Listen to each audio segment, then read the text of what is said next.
ഞാൻ പറയാൻ തുടങ്ങിയത്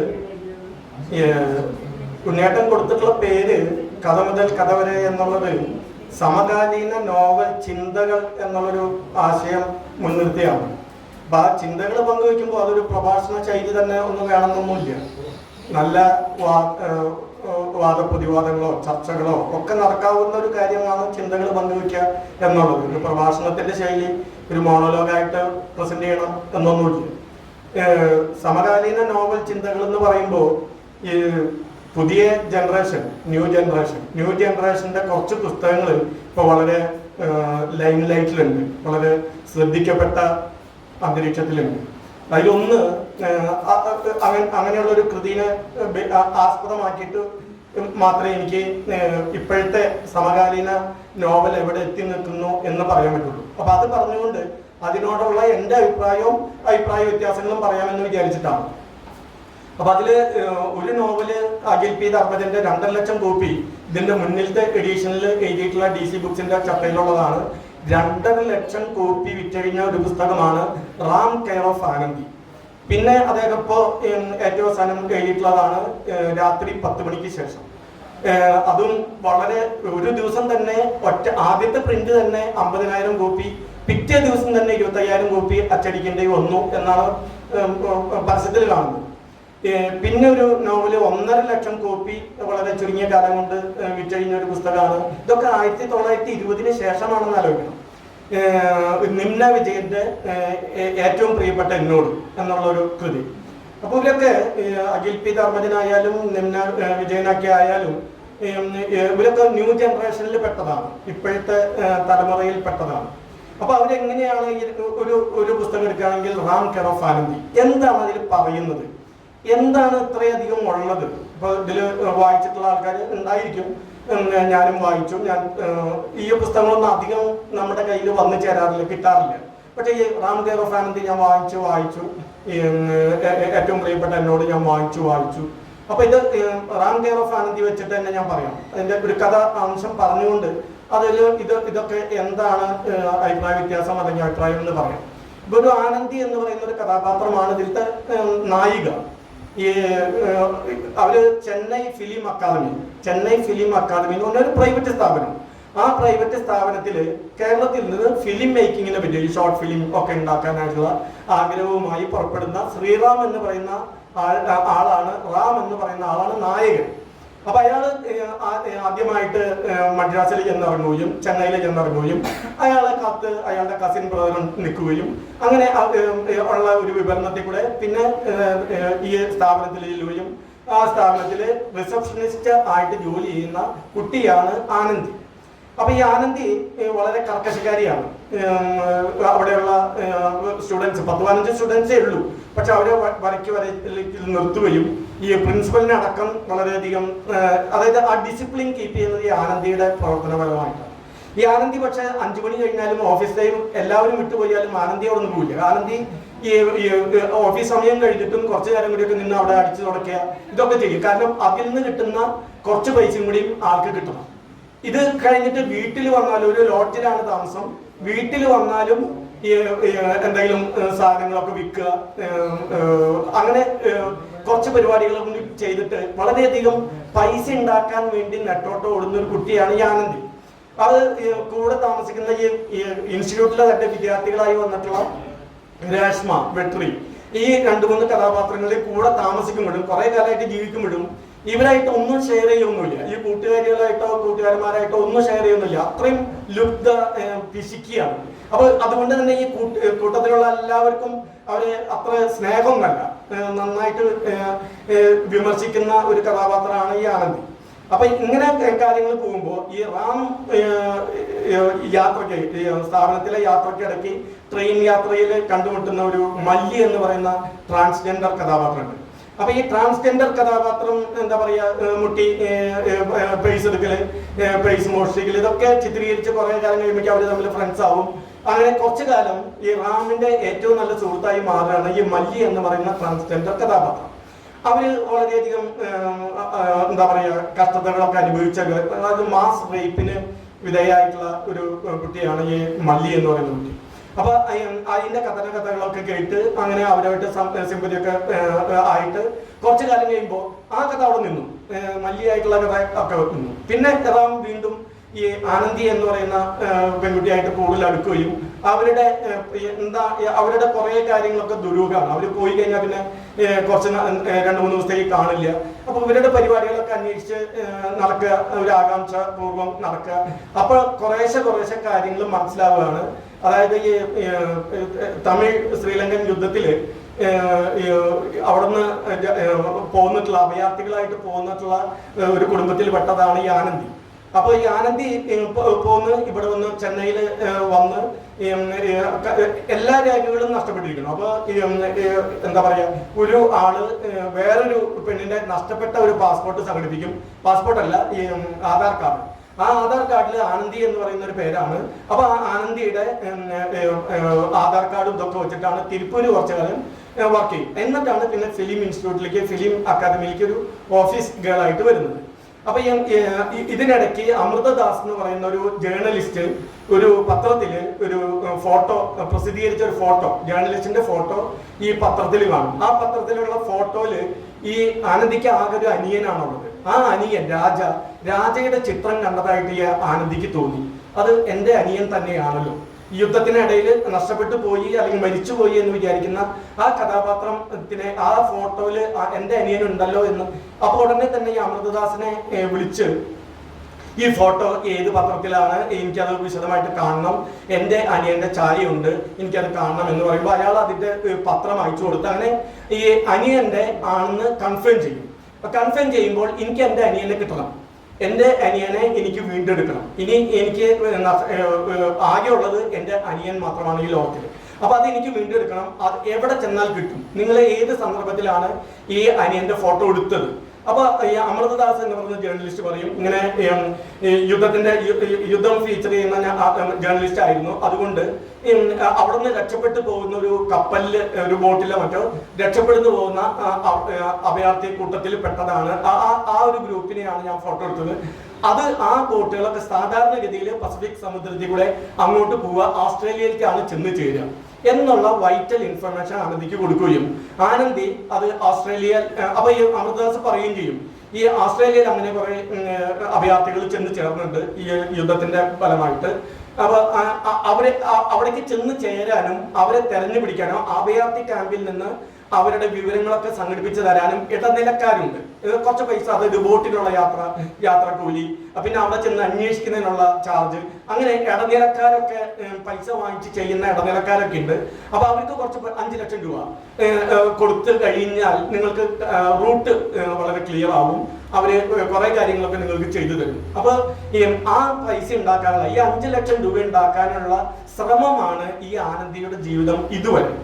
അങ്ങനെ അപ്പൊ ഈ കൂട്ടുകാരെല്ലാവരും, റാം അടക്കം എല്ലാവരും ഈ ആനന്ദിയുടെ സപ്പോർട്ടിന് നിന്നു. അവരുടെ വിഷമങ്ങളൊക്കെ മനസ്സിലാക്കി എല്ലാ സപ്പോർട്ടും എല്ലാവരും പ്രഖ്യാപിച്ചു. അങ്ങനെ ഈ വ്യാജ ആധാർ പാസ്പോർട്ട് ആണെങ്കിൽ പോലും അത് നഷ്ടപ്പെടുന്ന ഒരു ഘട്ടം എത്തിയപ്പോൾ അവരെല്ലാവരും കൂടി തീരുമാനിച്ച് എന്താ പറയാ, ഈ അഴീക്കോട് എത്തുകയാണ്. അപ്പൊ ഈ കഥയില് കുറെ അൺഎക്സ്പ്ലെയിൻഡ് കാര്യങ്ങളൊക്കെ ഉണ്ട്, അത് കൂടി ഞാൻ പറയാം. അഴീക്കോട് എത്തുകയാണ്. ചെന്നൈയിൽ നിൽക്കാൻ പറ്റാത്ത രേഖകളുടെ കുറവ് കൊണ്ട് നിൽക്കാൻ പറ്റാത്ത ഒരു അവസരം വന്നപ്പോൾ അവര് ഒരു വാർത്തയുടെ ബലത്തിലാണ് അത് നമ്മുടെ കൊടുങ്ങല്ലൂർ അഴീക്കോട് മുനമ്പത്തിൽ വരികയും അവിടെ നിന്ന് എന്താ പറയാ ദയാമാത എന്ന് പറഞ്ഞിട്ടുള്ള ഒരു ബോട്ടില്, ഫിഷിംഗ് ബോട്ടില് ഓസ്ട്രേലിയയിലേക്ക് പോവുകയാണ് ആനന്ദി. അപ്പൊ ആനന്ദി പോകുമ്പോൾ അവരുടെ ഒരു ഡയറി, അവർ എഴുതിയ ഒരു ഡയറി റാമിനെ ഏൽപ്പിക്കുകയും റാം അത് പിന്നീട് വന്ന് റൂമിൽ വന്ന് തുറന്നു നോക്കുമ്പോൾ അതിൽ മുഴുവനും റാമിനോടുള്ള ഇഷ്ടം ആനന്ദി എഴുതി വെച്ചതുമാണ്. അപ്പോൾ വളരെ എന്താ പറയുക, ഒരു ദുർബലമായിട്ടുള്ള ഒരു പ്രേമ കഥയുടെ അവസാനമാണ്. ഇതിന്റെ കൂടെ തന്നെ ഒരു പത്ര റിപ്പോർട്ട് ഈ നോവലിന്റെ അവസാന പേജിൽ അനുബന്ധമായിട്ട് കൊടുത്തിട്ടുണ്ട്. അത് ഇത്രയേ ഉള്ളൂ. 2019 ജൂലൈ 17 ഏതോ ഒരു ഡേറ്റിൽ ഈ കേരള കൗമുദി പത്രത്തിൽ വന്ന ഒരു വാർത്ത, അതായത് മുനമ്പം തുറമുഖത്ത് നിന്ന് മനുഷ്യക്കടത്ത് വ്യാജ മനുഷ്യക്കടത്ത്. 87 പേർ ഫിഷിംഗ് ബോട്ടിൽ ഓസ്ട്രേലിയ ലക്ഷ്യമാക്കി പോയി. ഇതിവിടെ നടക്കുന്ന സ്ഥിരം പരിപാടിയാണ് എന്നുള്ള നിലയ്ക്കുള്ള ഒരു പത്ര റിപ്പോർട്ടാണ് ഉള്ളത്. അപ്പൊ അത് 87 പേർ പോയി എന്നുള്ളതിന് രേഖ ആ ഒരു പത്ര റിപ്പോർട്ടാണ്. അതില് ബോട്ടിലേക്ക് കയറുന്നതിന് മുമ്പ് അവരുടെ ആവശ്യമില്ലാത്ത ബാഗുകൾ ഉപയോഗിച്ച ബാഗിൽ നിന്ന് 2 സിംഹള ഭാഷയിലുള്ള ജനന സർട്ടിഫിക്കറ്റ് കിട്ടി. അപ്പൊ അതിനർത്ഥം ഇവര് പോയവര് മുഴുവനും അല്ലെങ്കിൽ കുറെ പേരെങ്കിലും ശ്രീലങ്കൻ നിവാസികളാണ്. ഇതാണ് ഈ പത്രവാർത്തയും അടിസ്ഥാനത്തിലാണ് ഇദ്ദേഹം നോവൽ ചമച്ച എന്നുള്ളതാണ് അദ്ദേഹത്തിന്റെ ന്യായീകരണം. അപ്പൊ ഇനിയിപ്പോ എന്റെ അഭിപ്രായം, അതായത് ഒരു സമകാലീന നോവൽ ചർച്ചയാണല്ലോ, എനിക്ക് അഭിപ്രായങ്ങളുണ്ട്, അഭിപ്രായ വ്യത്യാസങ്ങളുണ്ട്. ആദ്യം ഉള്ളത് എന്താ പറയാ, ഇദ്ദേഹം പറയുന്നുണ്ട്, അതായത് വളരെ ഫ്രാങ്ക് ആയിട്ട് തന്നെ തുറന്ന ഭാഷണമാണ്, തുറന്ന കമ്മ്യൂണിക്കേഷനാണ്, തുറന്ന രീതിയിലുള്ള സംവേദനമാണ് പുതിയ ജനറേഷന്റെ ഒരു പ്രത്യേകത. അവർക്ക് കൂടുതലൊന്നും വളച്ചു കെട്ടി പറയാൻ അറിയില്ല. അവർ പറയുന്ന ഗ്രന്ഥകാരൻ പറയുന്ന കാര്യം ഇതാണ്: ഞാൻ വായനക്കാരെ സുഹൃത്തെ, നിങ്ങൾ വലിയ സാഹിത്യ പ്രേമിയാണ്, സാഹിത്യ നിപുണനാണെങ്കിൽ എൻ്റെ കൃതി വായിച്ചാൽ ചിലപ്പോൾ നിങ്ങൾക്ക് നിരാശപ്പെടേണ്ടി വരും. ഞാൻ കഥ എഴുതുന്നത് ഒരു കഥയെഴുത്തുകാരൻ എന്നുള്ള നിലയ്ക്ക് മാത്രം കണ്ടാൽ മതി. അടുത്തിരിക്കുന്ന ഒരു സുഹൃത്തിനോട് ഒരു കഥ പറഞ്ഞാൽ എങ്ങനെയിരിക്കും എന്നുള്ള രീതിയിൽ കണ്ടാൽ മതി. തന്നെയല്ല, ഇത് ഞാനൊരു സിനിമാറ്റിക് നോവൽ എന്ന് വിളിക്കാനാണ് താല്പര്യം. അപ്പൊ ഇത്രയാണ് അദ്ദേഹം സ്വന്തം നോവലിനെ പറ്റി, ശൈലിയെ പറ്റി പറയുന്നത്. കാരണം ഇത്രയധികം വിമർശനങ്ങൾ ഉള്ളപ്പോഴും അദ്ദേഹം ഇപ്പോഴും ഫേസ്ബുക്കിലൊക്കെ അങ്ങനെ തന്നെയാണ് എഴുതുന്നത്. അപ്പൊ എന്താ പറയാ, വളരെയധികം വിമർശനങ്ങളുണ്ട്. ഇതൊക്കെ നോവൽ ഭാഷയാണോ, ഞാൻ റെയിൽവേ സ്റ്റേഷനിൽ പോയി ബിനീഷിനെ കാത്തുനിന്നു, ബിനീഷ് വന്നിട്ടില്ല, എന്താ ഇയാൾക്ക് പണി എന്നൊക്കെയുള്ള ഭാഷയാണ്, സാധാരണ ഭാഷയാണ്. അപ്പൊ ഈ ശൈലി എന്ന് പറയുന്നത് ഇപ്പോ വളരെ സാഹിത്യ ഭാഷ, വളരെ ഉള്ളാർത്ഥങ്ങളുള്ള ഒരു സെന്റൻസ് തന്നെ ഒരു 5 വരികളിൽ നീണ്ടു നിൽക്കാവുന്ന ഒരു സെന്റൻസ്, ഇതൊന്നും ഒരുപക്ഷെ ഇന്നത്തെ തലമുറയ്ക്ക് അങ്ങനെ എഴുതാൻ അറിയില്ല. ഇന്നത്തെ തലമുറയ്ക്കുള്ള മലയാളം എന്ന് പറയുന്നത്, മലയാള ഭാഷ എന്ന് പറയുന്നത് അവരുടെ കയ്യിൽ വളരെ സൂക്ഷ്മമാണ്. അവര് അക്ഷരങ്ങൾ തന്നെ പഠിക്കാത്ത കുട്ടികളാണ്. 10-12 കൊല്ലം കേരളത്തിൽ ഇപ്പൊ മലയാള അക്ഷരങ്ങൾ പഠിച്ചിട്ടില്ല. അപ്പൊ അങ്ങനെയുള്ള ഒരു തലമുറയിൽ നിന്ന് വലിയ തരത്തിലുള്ള മലയാള വാചകങ്ങളും പാരഗ്രാഫുകളും സെന്റൻസുകളും എല്ലാം വളരെ നിഗൂഢ അർത്ഥങ്ങളുള്ള, വളരെ സാഹിത്യ പൊതിഞ്ഞിട്ടുള്ള കാര്യങ്ങളൊന്നും നമുക്ക് പ്രതീക്ഷിക്കാൻ പറ്റില്ല. അത് തന്നെയാണ് ഇതിന്റെ ഉദാഹരണം. അപ്പൊ ശൈലി ഇതാണ്. ഇത് അനുകൂലിക്കണമെങ്കിൽ അനുകൂലിക്കാം, പ്രതികൂലിക്കണമെങ്കിൽ പ്രതികൂലിക്കാം. ഇനി രണ്ടാമത് എന്താ പറയാ, ഒരു ചരിത്രത്തിന്റെ യാതൊരു വിവരണവും ഇല്ല. ഇപ്പൊ ഒരു ശ്രീലങ്കൻ യുദ്ധ പശ്ചാത്തലത്തിൽ വേണമെങ്കിൽ വേറൊരു സാഹിത്യകാരനാണെങ്കിൽ ഇഷ്ടംപോലെ തമിഴ് പുലികളുടെ ചരിത്രവും അവിടുത്തെ സിംഹളന്മാരായിട്ടുള്ള കോൺഫ്ലിക്റ്റും അങ്ങനെ കുറച്ച് ചരിത്രമെങ്കിലും പറയാമായിരുന്നു.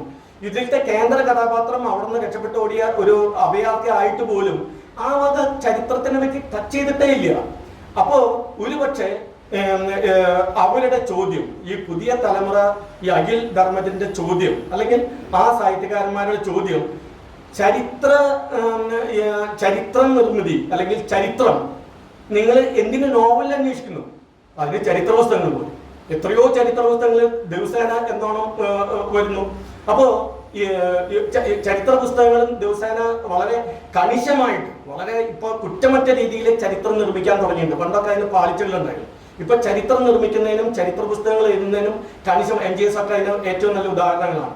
അപ്പോൾ അത്രയും നല്ല ചരിത്ര പുസ്തകങ്ങൾ വന്നുകൊണ്ടിരിക്കുമ്പോൾ നിങ്ങൾ ചരിത്രത്തിന് എന്തൊരു കഥ ഫിക്ഷനിൽ അന്വേഷിക്കണം. അപ്പൊ പൊളിഞ്ഞു വീഴുന്നത് നമ്മളിപ്പോ യുദ്ധവും സമാധാനവും, ടോൾസ്റ്റോയുടെ യുദ്ധവും സമാധാനവും വായിക്കുമ്പോൾ നമ്മൾ സ്ഥിരം പറയാറുള്ള കാര്യങ്ങളാണ്. ഈ ഫ്രഞ്ച് ചരിത്രവും അന്നത്തെ റഷ്യൻ ചരിത്രവും മുഴുവനും നമുക്ക് അതിൽ നിന്ന് കിട്ടും. അതൊരു മേന്മയായിട്ട് ഈ തലമുറ കരുതുന്നില്ല. ഒരു ചരിത്രം ഒരു നോവലിൽ അന്വേഷിക്കേണ്ട ആ ഒരു ചിന്താഗതിയെ ഈ തലമുറ അംഗീകരിക്കുന്നില്ല എന്നുള്ളതാണ് അതിന്റെ അർത്ഥം. കാരണം ഈ നോവലില് ഒരു എന്താ പറയാ, ഒരു കുറിക്ക് പോലും ഒരു ശ്രീലങ്കൻ കോൺഫ്ലിക്റ്റിനെ പറ്റി, ആ യുദ്ധത്തിനെ പറ്റി പരാമർശിക്കുന്നില്ല.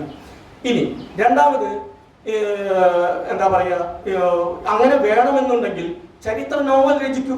നിങ്ങളിപ്പോ ചരിത്ര നോവൽ ഇപ്പൊ മാർത്താണ്ഡവർമ്മ 1891 ഇന്ദിരാഗ 889 91 മാർത്താണ്ഡവർമ്മ തുടങ്ങി സി വി രാമൻപിള്ള ചരിത്ര നോവലുകൾ 3 ഇറക്കിയല്ലോ. അതുപോലെ ചരിത്ര നോവൽ എഴുതിക്കോളും. ഞങ്ങളുടെ ജോലി അതല്ല, ചരിത്ര നോവലല്ല എൻ്റെ സൃഷ്ടി, എൻ്റെ ദൗത്യം അതല്ല. അപ്പൊ ചരിത്രത്തിനെ പറ്റി നിങ്ങൾ അധികം കുറ്റപ്പെടുത്തേണ്ട. ചരിത്രമില്ല എന്നുള്ളത് ഞങ്ങൾ അത്ര വലിയൊരു കാര്യമായിട്ട് കരുതുന്നില്ല. ഇനി രണ്ടാമത്, ഈ കൃതികളിലൊന്നും ഇപ്പൊ ഞാൻ നേരത്തെ പറഞ്ഞ വിവരിച്ച അത്രയും കഥയേ ഉള്ളൂ. ഇതില് ഇത്രയും 2.5 ലക്ഷം 3 ലക്ഷം കോപ്പികൾ ചെലവായിട്ടുള്ള ഈ പുസ്തകത്തില് ഈ ഞാൻ പറഞ്ഞ കഥ തന്നെയുള്ളൂ. അല്ലാതെ ഇത് ഇപ്പൊ ഞാൻ കുറെ വിട്ടുപോയി, ഞാൻ കുറെ മുക്കി എന്നുള്ളത് ഇല്ല ഇതില്. ഞാൻ ഒരുവിധം ഇമ്പോർട്ടന്റ് കാര്യങ്ങൾ പറഞ്ഞു. ഇപ്പൊ മല്ലി കുറെ വിവരിച്ചു കഴിഞ്ഞപ്പോൾ മല്ലിനെ അവിടെ നിർത്തി. പിന്നെ ആനന്ദിയിലേക്ക് കടന്നു. ഒരു യാത്രയ്ക്ക് പോകുമ്പോൾ ഒരു തഞ്ചാവൂർക്ക് ഒരു താമസിക്കുന്ന വാടക വീടിന്റെ പാട്ടി എന്ന് പറയുന്ന അമ്മയുടെ വീട്ടിലേക്ക്, തഞ്ചാവൂരുള്ള വീട്ടിലേക്ക് പോകുമ്പോൾ ആനന്ദിയും റാമും കൂടി ട്രെയിന് ഇടയ്ക്ക് ചാടി വേറൊരു കുഗ്രാമത്തിലേക്കൊക്കെ പോകുന്നുണ്ട്. അങ്ങനെ കുഗ്രാമത്തിലൊക്കെ പോയി തിരിച്ചു വരുമ്പോൾ ഒരു ലാറിയാണ് കിട്ടിയത് ബസ്സിന് പകരം. ആ ലാറി ഇങ്ങനെ പോയിക്കൊണ്ടിരിക്കുമ്പോൾ കണ്ട കുറെ ശത്രുക്കള് പിന്നിലെ ജീപ്പിൽ വന്നിട്ട് കുറെ കല്ലൊക്കെ എടുത്തെറിയുന്നുണ്ട്. കുറെ ഏറ് കട്ടിപ്പോ ഈ ലാറിയുടെ പുറത്താണ് ഈ ആനന്ദിയും ശ്രീറാമൊക്കെ ഇരിക്കുന്നത്. അപ്പൊ ഇവര് തിരിച്ച് ഈ കല്ലേറ് അങ്ങോട്ട് നടത്തുന്നുണ്ട്. അങ്ങനെ ആ ലാറിക്കാരൻ രക്ഷപ്പെടുകയാണ്. ഇതൊക്കെ എന്തിനാ വിവരിച്ചെന്ന് ചോദിച്ചാൽ നമുക്ക് അതിലെ ആൻസർ ഒന്നുമില്ല. അപ്പൊ ഇതൊക്കെ എനിക്ക് മനസ്സിലായത് എന്താ വെച്ചാൽ വിവരിക്കാൻ വേണ്ടിയിട്ടും കുറെ അത്. പക്ഷെ ഗ്രന്ഥകാരൻ പറയുന്നുണ്ട്, ഞാൻ ചെന്നൈയിലേക്ക് ആദ്യമായിട്ടാണ് പോയത്. അപ്പൊ ഒരു നോവൽ ഇപ്പൊ ഈ വാർത്തയുടെ അടിസ്ഥാനത്തിലായിരിക്കും ഈ നോവൽ സൃഷ്ടിക്കണം എന്ന് ആദ്യം തീരുമാനിച്ചു. അത് ചെന്നൈ പശ്ചാത്തലത്തിലാവണമെന്നും ഞാനൊരു തീരുമാനമെടുത്തിരുന്നു. അപ്പൊ അങ്ങനെ വന്നപ്പോൾ ഞാൻ ചെന്നൈയിലേക്ക് പോവുകയും 2 കൊല്ലം അവിടെ താമസിക്കുകയും ചെയ്തു. അവിടെ ചെന്ന് സാധാരണ ജീവിതമൊക്കെ കഴിഞ്ഞതിന് ശേഷം ഈ നോവൽ സൃഷ്ടിക്ക് കുറച്ച് വിചിത്രമായിട്ടുള്ള കുറച്ചും കൂടി വളഞ്ഞു വളഞ്ഞ രീതിയൊക്കെ കിട്ടട്ടെ എന്ന് വിചാരിച്ച് ഇയാൾ കുറെ യാത്രകളൊക്കെ ചെയ്തു. ആ യാത്രയിൽ യാത്രാ വിവരണമാണ് ഇപ്പൊ ഈ ലാറി യാത്രയൊക്കെ. അവ പറഞ്ഞിട്ട് വരുന്നത് ഒക്കെ ഒരു സിനിമാറ്റിക് ലെവലിൽ തന്നെ അദ്ദേഹം ഉദ്ദേശിച്ചിട്ടുള്ളൂ.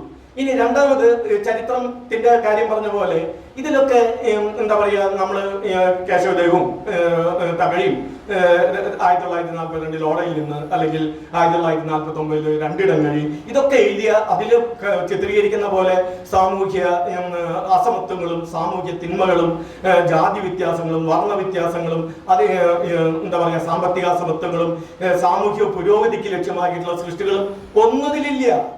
ഒന്നും നിങ്ങൾ പറഞ്ഞിട്ട് ഒരു കാര്യമില്ല. ഇത് വെറും കൂട്ടുകാരുടെ ഇടയിലുള്ള ജീവിതം മാത്രമാണ്. അപ്പൊ ഇത് ചോദിക്കുമ്പോൾ ഒരുപക്ഷെ അവര് പറയും, ഞാൻ അവര് പറഞ്ഞു എന്നല്ല പറയണേ, അവര് പറയുക ഇതൊക്കെ സാമൂഹ്യ ആശയങ്ങളും തത്വശാസ്ത്രങ്ങളും കുത്തി നിറയ്ക്കാനുള്ള പഴഞ്ചാക്കല്ല സാഹിത്യകൃതി എന്നുള്ളതാണ് അവരുടെ മറുപടി. തീർച്ചയായിട്ടും അതായിരിക്കും. അപ്പൊ അതും ഔട്ടായി. എന്തുകൊണ്ട് പുതിയ കൃതികൾ ഈ തരത്തിലാവുന്നു എന്നുള്ളതാണ് ഞാൻ ഓരോന്ന് പരിശോധിച്ചു വരുന്നത്. ഇനി എന്താ പറയുക, ഒറ്റപ്പെട്ട വ്യക്തികളുടെ ഒറ്റപ്പെടലും വിഷമങ്ങളും എല്ലാം എഴുതിയ ഏറ്റവും മകനായിട്ടുള്ള MT, ഏറ്റവും നമ്മൾ ഇഷ്ടപ്പെടുന്നതും എന്നാൽ ഏറ്റവും വെറുക്കുന്നതുമായിട്ടുള്ള വ്യക്തി ഞാൻ തന്നെയാണ്. നമ്മളെയാണ് സ്നേഹിക്കുന്നതോടൊപ്പം വെറുക്കുന്ന വ്യക്തി. ആലങ്കോട് പറഞ്ഞ പോലെ നാം MT കൃതികളിൽ നമ്മളെ തന്നെ വായിച്ചു, അത് രസിച്ചു. നമ്മളെ തന്നെ MT കൃതികളിൽ കണ്ടു, MT കഥാപാത്രങ്ങളിൽ കണ്ടു. പൂർണ്ണമായിട്ടും ശരിയാണ്. ഞാൻ MT കൃതികളെ വായിക്കുമ്പോൾ എൻ്റെ വിഷമങ്ങളും എൻ്റെ ചിന്താഗതികളും MT കഥാപാത്രങ്ങൾ അനുഭവിക്കുന്നത് ഞാൻ ശരിക്കും അനുഭവിക്കുകയാണ്. ഈ പുതിയ തലമുറ ഈ കഥാപാത്രങ്ങളുടെ മാനസിക വ്യാപാരങ്ങളിലേക്ക് പോകുന്നേ ഇല്ല. തീർത്തും ഉപരിപ്ലവമായിട്ടാണ് അവരുടെ ചെയ്തികളെ വിവരിക്കുന്നത്. എന്തുകൊണ്ട് ആഴത്തിൽ ഒരു കഥാപാത്രത്തിലേക്ക് ഇറങ്ങുന്നില്ല? അതിന് അവർക്കുള്ള എക്സ്പ്ലനേഷൻ ഇതായിരിക്കും. ഒരു വ്യക്തിയെ അവനാനെ പറ്റി ഇഷ്ടമില്ല, പിന്നെ എന്തിനൊക്കെ വീണ്ടും വെളുപ്പ് പുറത്തേക്ക് എടുത്ത് അനലൈസ് ചെയ്യണം. നമുക്ക് പലപ്പോഴും തോന്നാറുള്ള ഒരു കാര്യമാണല്ലോ. നമ്മളുടെ ചിന്ത തന്നെ മാറി കിട്ടാൻ വേണ്ടിയിട്ടാണ് നമ്മൾ പലപ്പോഴും നല്ല സുഹൃത്തുക്കളുടെ കമ്പനിയിലൊക്കെ നമ്മൾ പോയിരിക്കുന്നത്. അല്ലെങ്കിൽ ഒറ്റയ്ക്ക് ഇരുന്നാൽ നമ്മൾ ചിന്തിച്ച് തലമുണ്ടാകും. അപ്പൊ ഇതും വേണ്ട. ഇനി ഉണ്ടാവാവുന്ന ഒരു ചോദ്യം, ഈ വളരെ ബൃഹത്തായിട്ടുള്ള എന്താ പറയുക ഏറ്റവും നല്ല കൃതി എന്ന് വിലയിരുത്തുന്ന ഖസാക്കിന്റെ ഇതിഹാസം. ഈ ഖസാക്കിന്റെ ഇതിഹാസത്തിൽ വാസ്തവത്തിൽ ഒരു കൂമൻകാവില് രവി വന്നിറങ്ങുന്നു. ആ സ്ഥലം എനിക്ക് അപരിചിതമായിട്ട് തോന്നിയിട്ടേ ഇല്ല. കാരണം എന്നോ അവിടെ വരുമെന്ന് ഞാൻ തീരുമാനിച്ചിരിക്കണം. അതാണ് കൂമൻകാവിന് ആദ്യമായിട്ട് ചെന്നിറങ്ങുന്ന കൂമൻകാവില് അയാൾക്ക് അപരിചിതത്വം തോന്നിയില്ല. ഇനി നോവലിന്റെ അവസാനം എങ്ങനെയാണ്? തിരിച്ച് കൂമൻകാവിലെത്തിയപ്പോൾ വെളുത്ത മഴ നിന്ന് പെയ്യുന്നു. എന്താ പറയാ, ഏറുമാടങ്ങളൊക്കെ നിലംപരിച്ചു വലിയ മഴയിൽ. രവി കാലുകൊണ്ട് പതുക്കനെ മൺതിട്ട ഒന്ന് ചവിട്ടി. അവിടെ നിന്ന് തിണർപ്പ് തൊട്ട ഇഴപിരിഞ്ഞ നാവ് നീട്ടി അവൻ കടന്നു വന്നു. അവൻ നോക്കി ചിരിച്ചു, രവിയും ചിരിച്ചു. അങ്ങനെ എൻ്റെ കാൽപാദത്തിൽ അവനൊന്ന് അമർത്തി. ഉണ്ണിക്കുട്ടൻ വികൃതി കാണിക്കുന്ന പോലെ പാമ്പ് കടിക്കാണ്. അദ്ദേഹം പാമ്പ് സുന്ദരമായിട്ട് രവിയുടെ മുഖത്തൊന്ന് നോക്കി ചിരിച്ചു. അത് വീണ്ടും മൺതിട്ടയിലേക്ക് മടങ്ങിപ്പോയി. രവി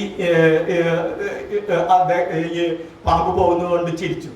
അനാദിയായിട്ടുള്ള മഴയുള്ള സ്പർശം കൊണ്ട് അനുഭവിച്ചു കിടന്നു.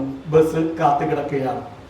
ഇങ്ങനെയുള്ള മരണത്തിനെ ഉപാസിക്കലും ജീവിതത്തിന്റെ നിരർത്ഥകതയും എന്തിനെ താലോലിക്കണം? ഒരുപക്ഷെ പുതിയ ജനറേഷന്റെ ചോദ്യമായിരിക്കും. നമുക്ക് ആകൊരു ജീവിതമുണ്ട്.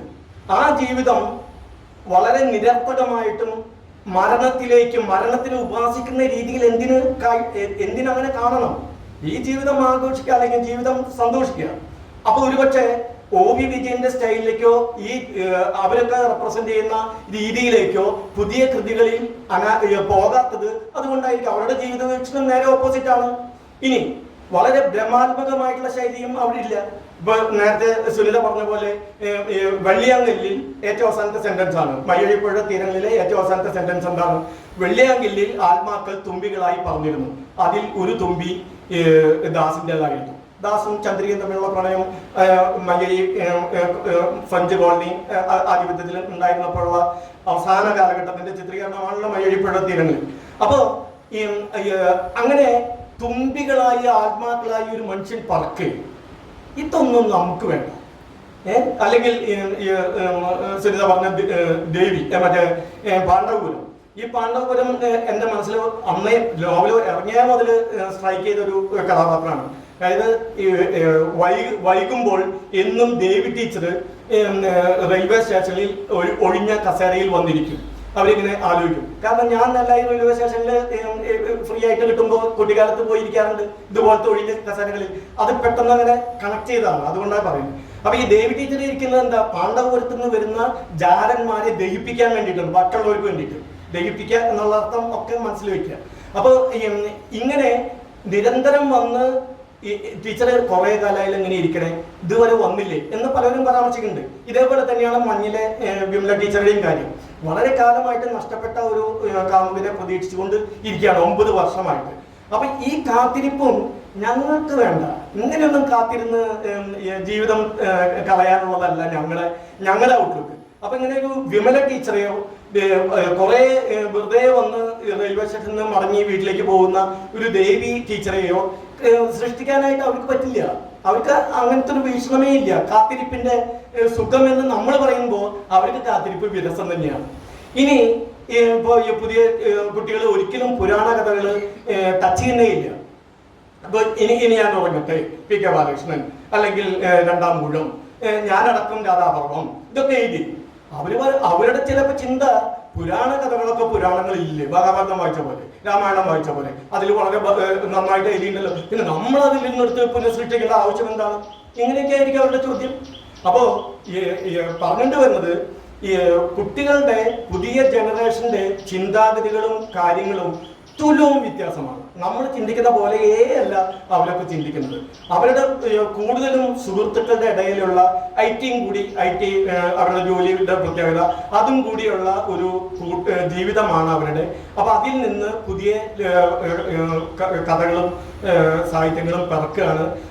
എന്തായാലും ഞാൻ നേരത്തെ പറഞ്ഞ പോലെ ഒരു കഥ സൃഷ്ടിക്കണം എന്ന് വിചാരിച്ച, ഒരു കഥ എഴുതണം എന്ന് വിചാരിച്ച മനസ്സിൽ പ്ലോട്ടൊക്കെ ആയതിനു ശേഷം ഒരു 2 കൊല്ലം തമിഴ്നാട്ടിൽ പോയിട്ട് വിവിധ പ്രദേശങ്ങളിലൊക്കെ വെറുതെ കറങ്ങി നടന്ന് അനുഭവങ്ങൾ സമ്പാദിക്കാൻ വേണ്ടി ചെയ്യുന്ന ആ സ്ട്രെയിൻ, അത് നമുക്ക് അപ്രീഷിയേറ്റ് ചെയ്യാതെ പറ്റും. അതിനൊരു വലിയൊരു കയ്യടി കൊടുക്കണം. കാരണം ചെമ്മീൻ എഴുതിയത് വെറും 15-20 ദിവസം കൊണ്ടാണ്. DC കിഴക്കമുറി തകഴി സാറിനോട് പറയുന്നു ഒരു കഥ എഴുതണം, അന്ന് എന്താ പറയുക സാഹിത്യ പ്രവർത്തക സംഘമൊക്കെ രൂപീകരിച്ച് ഗ്രന്ഥശാല സംഘം 1945 അതൊക്കെ സംഭവിക്കുന്നത്. 1937 ജീവൻ സാഹിത്യ പ്രസ്ഥാനം തുടങ്ങിയ ശേഷമാണ് കേശവദേവൊക്കെ ആ രീതിയിൽ എഴുതാൻ തുടങ്ങിയത്. അപ്പൊ ഇതൊക്കെ ഈ സംഘടനകളൊക്കെ നിലവിൽ വന്ന ശേഷം ഇഷ്ടംപോലെ സാഹിത്യകൃതികൾ നിമിഷകന്യക, എസ്.കെ. പൊറ്റക്കാട്, ഉറൂബ്, മാച്ചു, അങ്ങനെ ഇതൊക്കെ പുതിയ സൃഷ്ടികളൊക്കെ ഇങ്ങനെ ഉണ്ടായിക്കൊണ്ടിരിക്കുമ്പോഴാണ് തകഴി വെറും എന്താ പറയാ 20-25 ദിവസം കൊണ്ട് ഈ കോട്ടയത്തെ കിഴക്കമ്പലി സാറ് ഉണ്ടാക്കി കൊടുത്തിട്ടുള്ള ഒരു സെറ്റപ്പിൽ ഇരുന്നുകൊണ്ട് ചെമ്മീൻ പൂർത്തിയാക്കി എന്നാണ് നമ്മൾ കേട്ടുള്ളത്, നമ്മുടെ ഒരു പരിമിതമായിട്ടുള്ള. അപ്പൊ ഇതിനു പകരം അവര് 2 കൊല്ലം ഒരു കാര്യത്തിന്റെ പുറകെ പോയി അത് യഥാർത്ഥത്തിൽ അനുഭവിച്ച് വഴികളും എല്ലാം പറഞ്ഞ് അതിനാൽ അയാൾ ഉപയോഗിച്ച വാക്ക് ഞാൻ ഭ്രാന്തമായ ഏതൊക്കെ വഴികളിൽ കൂടെ പോയി. അത് ചിലപ്പോൾ മണിച്ചിത്രത്താഴിൽ നിന്ന് ആ സൈക്കാട്രിസ്റ്റിന്റെ വാചകം നടത്തി എടുത്തിട്ടായിരിക്കും. പക്ഷെ എങ്കിൽ തന്നെ അദ്ദേഹം ചെയ്തുല്ലോ 2 കൊല്ലം അതിനുവേണ്ടി. അപ്പൊ അതിന് ഒരു വലിയ കയ്യടി കൊടുത്തുകൊണ്ട് ഈ സമകാലീന നോവൽ ചർച്ചയിലേക്ക് ഞാനും എൻ്റെ ഒരു അഭിപ്രായം പറഞ്ഞു എന്ന് മാത്രം എല്ലാവർക്കും